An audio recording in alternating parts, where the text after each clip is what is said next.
Hello, my name is Benjamin Smits, and this is my final video project for Geography 340. I hope you like it, Professor McCabe. As you can see, I'm doing this project on the Colorado River, which is saving water in the Southwest. So in the beginning of the river's formation, it began as the Rocky Mountains were being created from the Laramide orogeny event. So this event mainly caused the basin to be formed through the movement of tectonic plates over millions of years, which created the Rocky Mountains and the Colorado Plateau we know today.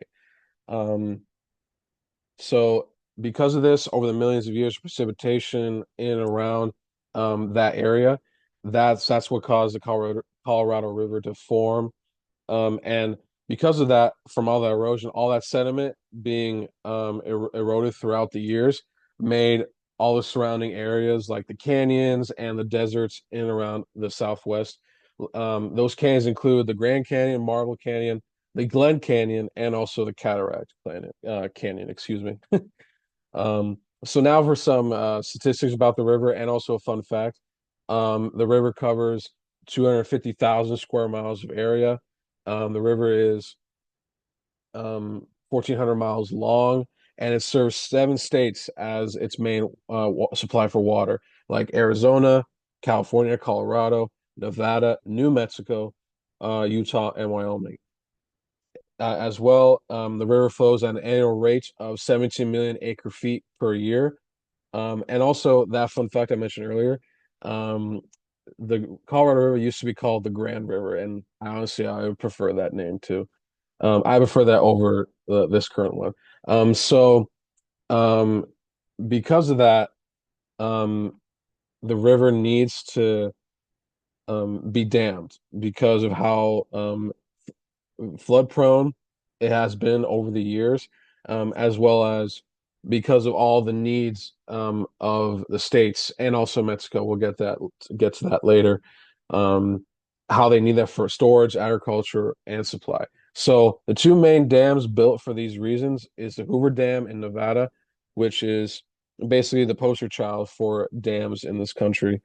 Um, we also have the Glen Canyon Dam as well. And because of that, um, the 7 states and Mexico need that water. And also, one tiny dam I want to mention is the Parker Dam, which made Lake Havasu. And I actually have been to the dam and also Lake Havasu. It's a great place to go and a good place to swim too. Yeah. So, and in addition to these dams, which is the main infrastructure of the river, there's also lots of projects and aqueducts that go through and are used for the being used from the states um, to use the river. So, like I mentioned earlier, the dams made those reservoirs. Um, so the Hoover Dam made Lake Mead, and then the Glen Canyon Dam made Lake Powell. And those are mainly just going to be water storage in case of droughts or just extra.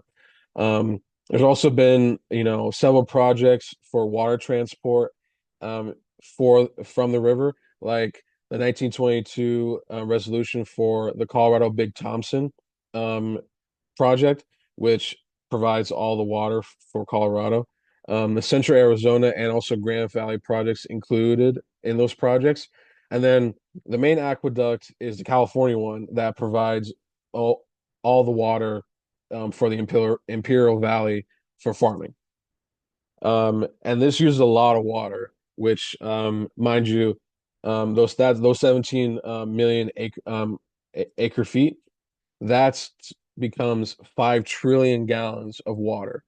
Um, like I mentioned earlier, the 1922 Colorado River Compact um, managed the water divvied to the 7 states. And then also in 1944, we had a Treaty of Mexico that promised water as well.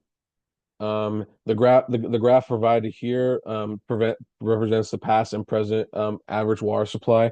So it's decreasing um, immensely, which is one thing I'll get to later. And also 79% of that water of of the 5 trillion goes to agriculture, and most of that is going to California. So that's why the water is running out. Because of overusage. The overusage has exacerbated from like drought and global warming over the years. Um, and it's prone to more warming as there's not going to be enough snow from the Rocky Mountains. So that less snow melt is going to be, you know, shown here in the pictures I have here. Um, I've also read from my resources that the reservoirs, like I mentioned, they're 2 to 3 bad years away from being depleted, and that's bad because if they don't have the water, they don't have then they don't have water for the hydro pumps, and then they don't have water. They don't have those hydro pumps for energy. Um, Also, climate change because of this could lead to a 35% reduction in the Colorado River's flow, which is terrible. Um, and Compounding on that, there's a lot of challenges faced with who gets the water, as California and Colorado receive half of the Colorado River's water.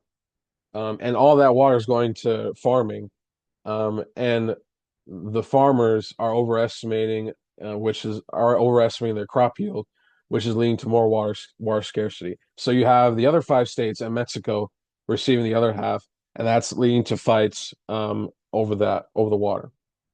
So those states and basically all conservationists in and around the U.S. and Mexico are trying to find solutions to this, like uh, updating water management rules for Colorado and California.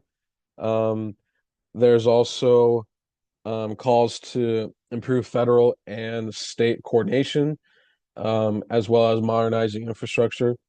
There are plans to reuse municipal areas in and around the Colorado River, which is going to save 1.2 million acre feet of water a year. And of course, conservation is key in order to save this river and basically the lifeblood of 7 states in this country. Um,